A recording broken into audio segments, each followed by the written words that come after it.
सोचकर देखिए, भारत में एक ऐसा सिस्टम है जो हर साल लाखों लोगों का भविष्य तय करता है। सरकारी नौकरियों के लिए होने वाले एग्जाम्स का सिस्टम। लेकिन क्या हो जब यही सिस्टम सवालों के घेरे में आ जाए? आज हम इसी की पड़ताल करने वाले हैं। इसकी शुरुआत कहाँ से हुई? पूरे भारत में सड़कों पर उतरे छात्रों के बड़े बड़े विरोध प्रदर्शनों से। तो सवाल ये उठता है कि जो व्यवस्था मौका देने के लिए बनाई गई थी, वो इतने बड़े गुस्से की वजह आखिर क्यों बन गई? तो चलिए इस मामले की थोड़ी गहराई में उतरते हैं।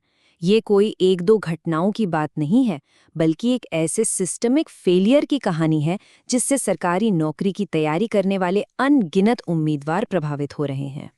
सोचकर देखिए, एक स्टूडेंट को किन किन चीजों से गुजरना पड़ता है। एग्जाम सेंटर घर से सैकड़ों किलोमीटर दूर, एग्जाम के बीच में ही सर्वर का डाउन हो जाना, आखिरी मिनट पर नियमों में बदलाव और सबसे बड़ा डर पेपर लीक के आरोप।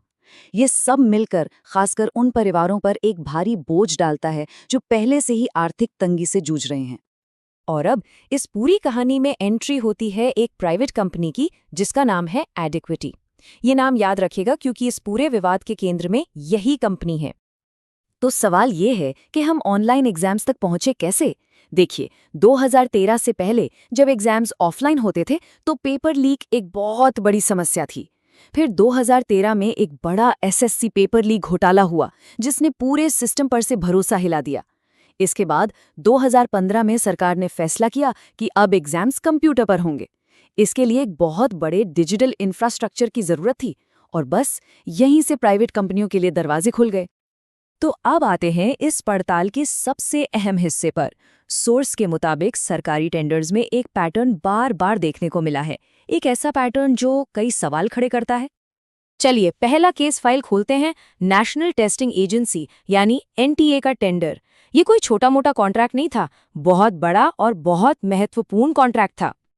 यहाँ एक बड़ा ही दिलचस्प पैटर्न सामने आता है। ध्यान से देखिए। पहले एडिक्विटी को टेक्निकली डिस्क्वालीफाई कर दिया जाता है, फिर अचानक से पूरा का पूरा टेंडर ही कैंसिल हो जाता है। इसके बाद नियमों में कुछ बदलाव करके एक नया टेंडर निकाला जाता है और इस बार एडिक्विटी न सिर्फ क्वालिफाई करती है बल्कि जीत भी जाती है। तो आखिर नियम में बदला क्या? एक उदाहरण से समझते हैं। पुराने नियम में किसी कंपनी को टेक्निकल स्कोर में अच्छे मार्क्स पाने के लिए 500 से ज्यादा आईटी कर्मचारी दिखाने पड़ते थे। नए नियम में ये संख्या घटाकर सिर्फ 251 कर दी गई। इस एक बदलाव से एडिक्विटी जैसी छोटी कंपनी को सीधा फायदा मिला। अब आगे बढ़ते हैं दूसरे मामले की तरफ। Madhya Pradesh professional examination board का टेंडर। ये दिखाता है कि जो पहले हुआ वो कोई इत्तेफाक नहीं था, क्योंकि पैटर्न यहाँ भी वही था। यहाँ भी बिल्कुल वही कहानी दोहराई गई। सोर्स के मुताबिक एडिक्विटी पहले टेंडर हार गई, फिर जो कंपनी जीती थी उसका टेंडर कैंसिल कर दिया गया और आखिर में एक नया टेंडर जारी हुआ जिसे एडिक्विटी ने जीत लिया। और इस टेंडर विवाद का नतीजा क्या निकला? एक बहुत बड़ा घोटाला। एमपी पटवारी एग्जाम में टॉप 10 रैंकर्स में से 7 सिर्फ एक ही एग्जाम सेंटर से थे, ग्वालियर के एनआरआई कॉलेज से। सोर्स के अनुसार ये कॉलेज एक राजनेता से जुड़े एनजीओ द्वारा चलाया जाता था, जिसने हितों के टकराव पर बहुत गंभीर सवाल खड़े कर दिए। और अब आते हैं सबसे बड़े और सबसे पेचीदा मामले पर। स्टाफ सिलेक्शन कमीशन यानी एसएससी का टेंडर।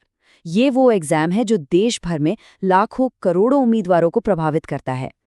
यहाँ पर एक छोटा सा लेकिन बहुत ही महत्वपूर्ण नियम बदला गया। देखिए, पुराने मॉडल में टेक्निकल कैपेबिलिटी यानी कंपनी की तकनीकी क्षमता को 70% वेटेज दिया जाता था। नए मॉडल में इसे घटाकर 65% कर दिया गया और जो सबसे कम पैसों की बोली लगाएगा उसका वेटेज 30% से बढ़ाकर 35% कर दिया गया। ये छोटा सा बदलाव ही पूरा गेम चेंजर साबित हुआ। इस स्लाइड में जो सबसे चौंकाने वाली बात है वो है एडिक्वेसी की बिड। उन्होंने प्रति छात्र सिर्फ 17 रुपए 10 पैसे की बोली लगाई, जो बाकी कंपनियों के मुकाबले अविश्वसनीय रूप से कम थी। अब नए स्कोरिंग मॉडल के हिसाब से इसी कम कीमत ने उन्हें ये कॉन्ट्रैक्ट जिताने में मदद की, भले ही उनकी टेक्निकल हिस्ट्री उतनी मजबूत न हो। लेकिन ठहरिए, कहानी यहाँ खत्म नहीं होती। अब इसमें एक और परत सामने आती है, एक और ट्विस्ट। आरोप यह है कि काम वो कंपनी कर ही नहीं रही थी जिसने बोली जीती थी। सोर्स में एक नौकरी की पोस्टिंग को सबूत की तरह पेश किया गया है। इसमें साफ साफ लिखा है कि एक तीसरी कंपनी इनोवेटिव एसएससी एग्जाम की मेन एक्टिविटीज को मैनेज कर रही है, यहां तक कि एसएससी अधिकारियों के साथ डायरेक्ट कोऑर्डिनेट भी कर रही है। तो सवाल ये उठता है कि एग्जाम आखिर करवा कौन रहा था, एडुकेटी या इनोवेटिव? टेंडर के नियमों में एक छोटे से बदलाव ने, जो सहायक सेवाओं के लिए सब कॉन्ट्रैक्टिंग की इजाजत देता था, एक ऐसा उलझा हुआ जाल बना दिया। जब इतनी सारी कंपनियां शामिल हों तो अगर कोई गड़बड़ी हो तो जवाबदेही तय करना लगभग नामुमकिन हो जाता है।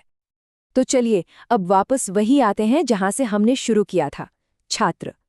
आखिर में इन सभी कॉरपोरेट और ब्यूरोक्रेटिक दांवपेच का असली खामियाजा कौन भुगत रहा है? एक तरफ तो एडिक्विटी का रेवेन्यू है, जो महामारी के दौरान सिर्फ 7 करोड़ रुपए से बढ़कर 135 करोड़ रुपए तक पहुंच गया, मतलब एक जबरदस्त फाइनेंशियल सक्सेस। और दूसरी तरफ ये एक मार्मिक कोट है जो उन स्टूडेंट्स की असलियत बयां करता है। कई उम्मीदवार इतने गरीब परिवारों से आते हैं कि उनके पास एग्जाम सेंटर तक जाने और वहां कुछ खाने तक के पैसे नहीं होते। तो बात बिल्कुल साफ है, जब सिस्टम में इस तरह की खामियां होती हैं तो इसकी असली कीमत कंपनियां या कमीशन नहीं चुकाते। इसकी कीमत चुकाते हैं वो उम्मीदवार जो एक बेहतर भविष्य की उम्मीद में अपना सब कुछ दांव पर लगा देते हैं। और ये सब हमें एक आखिरी लेकिन बहुत ज़रूरी सवाल पर लाकर छोड़ देता है।